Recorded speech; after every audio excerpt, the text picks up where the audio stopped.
Bismillahirrahmanirrahim. Assalamualaikum warahmatullahi wabarakatuh.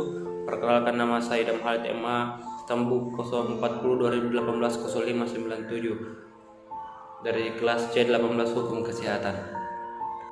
Pada kesempatan kali ini saya akan menjawab pertanyaan dari Bapak yang telah diberikan kepada saya. Yang pertama, bagaimanakah kaitannya euthanasia dalam perspektif dalam HAM?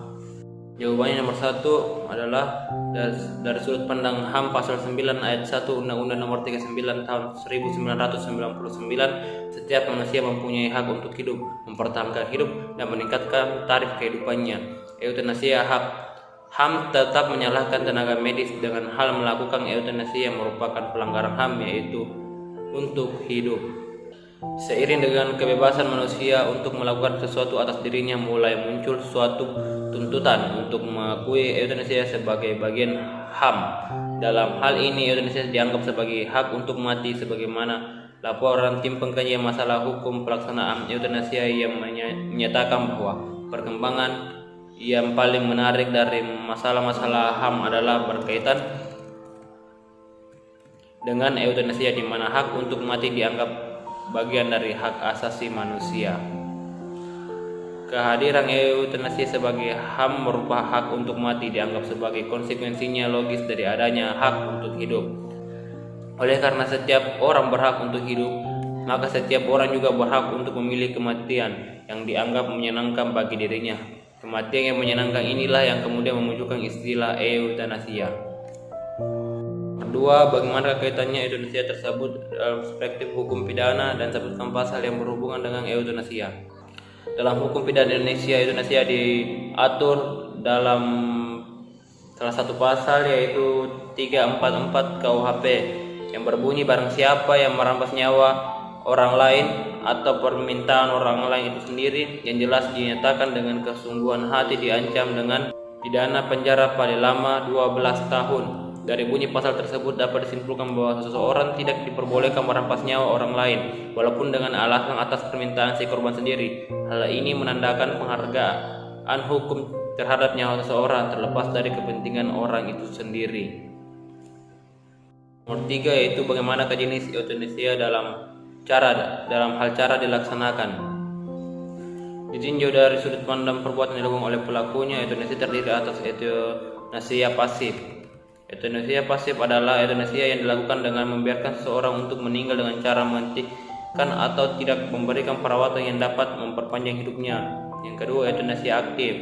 Euthanasia aktif adalah euthanasia yang dilakukan dengan melakukan suatu tindakan secara sengaja di mana telah disadari bahwa tindakannya tersebut akan mengakibatkan kematian seseorang tersebut. Ditinjau dari sudut korban, maka euthanasia dibedakan dalam 3 bentuk, yaitu euthanasia sukarela, merupakan kematian yang diminta seseorang secara sukarela. Permintaan tersebut biasanya timbul karena korban penderita penyakit yang menimbulkan nyeri tak tertahankan, dan penyakit itu sendiri tidak akan disembuhkan. Dalam hal ini, mereka tidak dapat bunuh diri karena alasan-alasan tertentu. Untuk itu mereka meminta kepada seseorang untuk mengakhiri hidupnya. Yang kedua, ada euthanasia diandaikan, merupakan kematian yang tidak diminta secara tegas oleh korban. Dalam hal ini, korban dianggap atau diandaikan akan memilih atau meminta mati jika ia dapat menyatakan keinginannya. Yang ketiga, ada euthanasia dipaksakan. Euthanasia dipaksakan merupakan pembunuhan yang dilakukan terhadap pasien yang dalam kondisi sadar untuk menentukan kemauannya, tetapi pembunuhan tersebut dilakukan tanpa persetujuannya. Yang keempat, bagaimanakah menurut Anda euthanasia saat ini dalam pengaturan hukum ke depannya? Menurut saya, secara filosofis, jika dikaji lebih dalam, maka sebenarnya manusia tidak memiliki hak untuk hidup karena manusia tidak memiliki hidup itu sendiri. Kehadiran manusia sepenuhnya merupakan kehendak Tuhan yang Maha Esa. Hal ini terlihat pada kelahiran manusia, di mana ia tidak memiliki wewenang untuk menentukan kapan harus terlahir, dalam kondisi bagaimana akan terlahir, atau dari rahim siapa ia akan lahir. Jika hak untuk hidup itu dimiliki oleh manusia, maka ia akan dapat menentukan kapan ia akan hidup, dalam kondisi apa ia akan hidup, maupun dari rahim siapa ia akan memulai hidupnya. Namun ternyata manusia tidak memiliki hak tersebut. Manusia hanya mengetahui bahwa ia telah terlahir dan telah dikaruniai kehidupan. dari uraian di atas, kehidupan sepenuhnya merupakan hak Tuhan Yang Maha Esa, sehingga manusia tidak memiliki hak untuk hidup. Dalam hal ini manusia telah dikaruniai kehidupan oleh Tuhan, sehingga ia memiliki hak untuk mempertahankan hidupnya. Jadi lebih tepat jika dikatakan bahwa manusia tidak memiliki hak hidup, tetapi memiliki hak untuk mempertahankan hidupnya. Jadi itulah penjelasan dari saya.